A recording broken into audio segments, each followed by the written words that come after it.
सत्ता के गलियारों से, राजनीति अय्यारों से सीधे सच की जमीन पर। स्वागत है आपका सिटीजन वॉइस में, जहां हर खबर सिर्फ दिखाई नहीं जाती बल्कि सवाल भी उठाए जाते हैं। मैं हूं शब और आज हम आपके लिए लेकर आए हैं वो खबरें जो अक्सर पर्दे के पीछे छुपा दी जाती हैं, लेकिन सिटीजन वॉइस में उन्हें सामने लाया जाता है। यहाँ न शोर बिकता है न सच दबाया जाता है। हर खबर है आम जनता की आवाज और हर रिपोर्ट है जवाबदेही का आईना। तो आइए देखते हैं क्या है आज की खबर।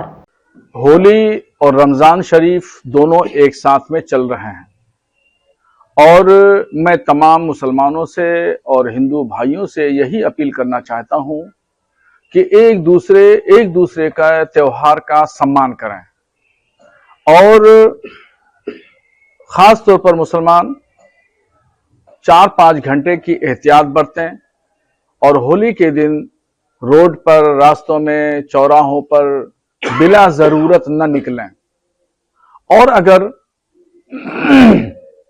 कोई रंग डाल देता है तो वो घर जाकर के कपड़ा धो लें और उससे नमाज पढ़ लें।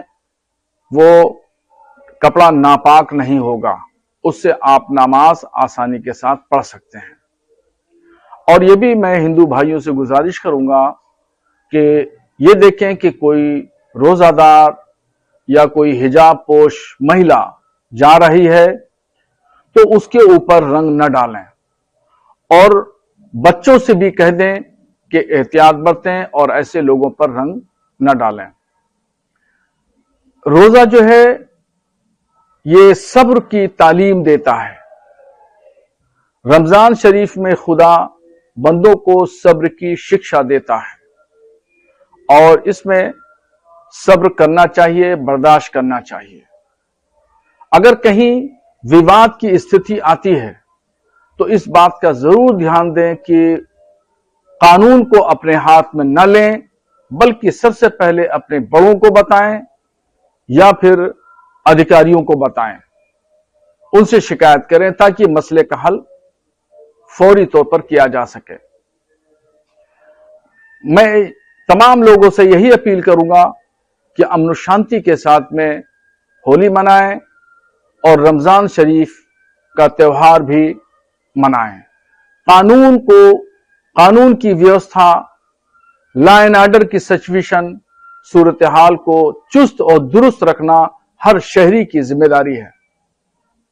मुनाज़म इजराइल और ईरान का जो युद्ध चल रहा है उसमें क्या अपील करना चाहिए, क्या? भारत के प्रधानमंत्री नरेंद्र मोदी जी से मेरी यही अपील है कि वो मध्यस्थता करें, क्योंकि उनके इस्राइल से, ईरान से और अरब देशों से भी उनके बहुत अच्छे ताल्लुकात हैं और ट्रंप तो उनको अपना दोस्त कहता है। तो वो अगर मध्यस्थता करेंगे तो भारत के एक अलग पहचान के साथ में तस्वीर उभरेगी, क्योंकि जंग किसी भी सूरत में सही नहीं है, जायज नहीं है। और चाहे जंग में कोई भी ताकतवर आदमी जीत जाए, मगर जंग है। जंग से मसला हल नहीं होता। मसला हल होगा तो बातचीत से हल होगा, डायलॉग से मसला हल होगा। इसलिए मैं अपने प्रधानमंत्री से यही कहूंगा कि वो सक्रिय हों और तमाम पार्टनर्स से बात करें, जितने भी फरीक हैं उन लोगों से बात करें और बात करके जल्द से जल्द जंग को रुकवाने की कोशिश करें। आम जनता का जितना नुकसान हो रहा है, क्या कहेंगे इस पर? जंग में नुकसान हुकूमत का तो होता है, सरबराहाने ममलिकत का तो होता ही है, मगर सबसे ज्यादा जो नुकसान होता है वो आम जनता का नुकसान होता है। आम जनता का कारोबार, रोजाना की दिनचर्या, परिवार की परवरिश, शिक्षा, तालीम, ये तमाम चीजें जो है वो ठप हो जाती हैं। तो सबसे ज्यादा नुकसान जनता का होता है। और जो ये जंग हो रही है, इस जंग में मैं समझता हूं कि जहां जो कंट्रियां इन्वॉल्वमेंट हैं उनका नुकसान तो है ही, मगर अरब कंट्रीज में जिस तरीके से अमेरिकी बेसिस पर ईरान ने हमले किए हैं, जवाबी कार्रवाइयां की हैं, तो वहां पर अफरा तफरी की स्थिति हो गई है।